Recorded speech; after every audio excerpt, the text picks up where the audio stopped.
வீடியோகான் நிறுவனத்துக்கு 43,100 கோடி, அலோக் இண்டஸ்ட்ரீஸ்க்கு 25,148 கோடி, பூஷன் ஸ்டீல்ஸுக்கு 21,934 கோடி, எஸ்ஆர் நிறுவனத்துக்கு 12,000 கோடி. இதெல்லாம் கடந்த 10 வருஷத்துல பெருநிறுவனங்களுக்கு தள்ளுபடி செய்யப்பட்ட கடன் தொகை.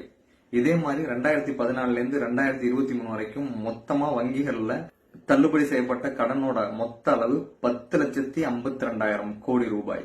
கார்பரேட் வாரா கடன்களை கம்பேர் பண்ணும்போது வங்கித்துறையில இருக்க எஜுகேஷன் லோனும் அக்ரிகல்ச்சர் லோனும் ரொம்ப கம்மியான சதவீதம் தான். 10,52,000 கோடி கார்பரேட் கடன்களை ரைட் ஆஃப் பண்ண தெரிஞ்ச உங்களுக்கு ஏன் அக்ரிகல்ச்சர் லோனையோ எஜுகேஷன் லோனையோ ஒரு தடவை கூட ரைட் ஆஃப் பண்ணணும்னு தோணவே இல்லை. எஜுகேஷன் லோன்ன்றது இங்க நிறைய பேருக்கு மிகப்பெரிய பேர்டனா இருக்கு. எஜுகேஷன் லோன் வாங்கிட்டு நல்ல வேலைக்கு போனவங்க பிரச்சனை இல்லை. எஜுகேஷன் லோன் வாங்கிட்டு சரியான வேலை கிடைக்காம சரியான வேலை வாய்ப்பையும் உருவாக்காம இங்க நிறைய பேர் கஷ்டப்படும் போது அந்த எஜுகேஷன் லோன்றது இங்க மிகப்பெரிய பேர்டன். அந்த பேர்டனை எடுக்கிறதுக்காக நீங்க இது வரைக்கும் ஏதாவது யோசிச்சிருக்கீங்களா?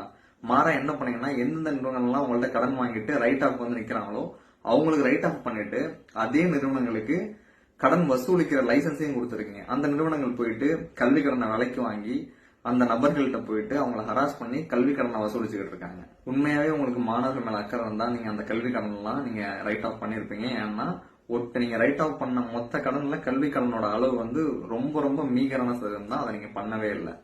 ஏன் பண்ணல? கேள்விக்குறி.